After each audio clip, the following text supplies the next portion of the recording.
When people talk about homosexuality, they often ask, is it a choice? I heard it is. Hello, what's your name? Christian. Well, Christian, let's see what the latest science has to say. Oh, that. To help us, here are two gay people, George and Martha. Before we can answer, is it a choice, we must first determine what it means to be gay. How do you know you're a homosexual? The same way you know that you're straight. Since the 19th century, many theories about homosexuality have been offered that are untestable and contradictory. Male homosexuality is the result of an absent father and an overbearing mother. See ya. Stand up straight, dear. And the female homosexual has never recovered from her anger over not having the penis. She wishes to avenge her perceived castration by taking another female as her sexual object.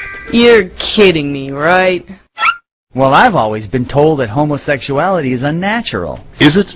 In fact, homosexual relations are common in nature, including zebras, baboons, dolphins, sheep, buffalo, ducks, foxes, elephants, horses, gorillas, moose, house cats, pigs, mice, rabbits, swans, and lions, to name a few. Well, okay, but we're not animals. Human beings have free will. You don't just decide who to love. Settle down there, Martha. Christian does have a point, but let's take a look at the most recent scientific evidence.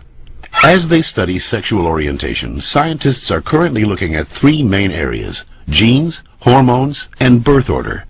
Of course, most of these studies focus only on male sexuality. Sorry, Martha. What a shock. Let's first look at studies of identical twins. Hi. When one identical twin is a gay man, the other twin is gay up to 70% of the time, far higher than would occur if genes played no role. In fact, these studies show that genes play a greater role in determining sexual orientation than they do in whether or not you're right or left-handed. And we don't punish the left-handed. Well, not anymore. Let's get it! Scientists have recently noticed a striking statistical phenomenon. Studies show that having older brothers increases the odds of a boy being homosexual. Moms always baby the youngest, making them gay. No, that's not it. When a woman is pregnant with a boy, scientists are realizing that her female body often sees the male fetus as a foreign object and begins to produce antibodies against it.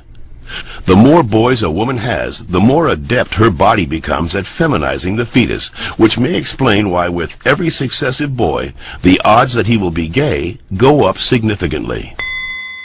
All right, maybe you all accept it, but what about those people who started out gay and say they became straight by discovering God? What about ex-gay ministries? Even so-called ex-gay ministries don't claim to change a person's inner sexual desires, just his or her sexual conduct. We're still gay. If these places really work, why don't they all use the same technique? Why does each ministry experiment its own way? Well, And why have so many members and leaders recanted earlier claims that they were changed? maybe these programs don't work for everyone, but what's the harm? How about the feelings of shame and guilt they instill and reinforce in their victims? Or the money, energy, and time they sap from people who have nothing wrong with them? Says you. Well, in point of fact, not just George says that, Christian.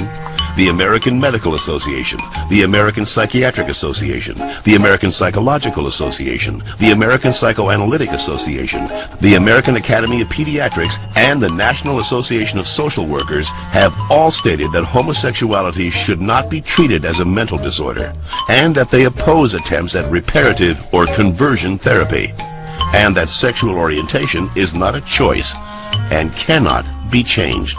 So that's it.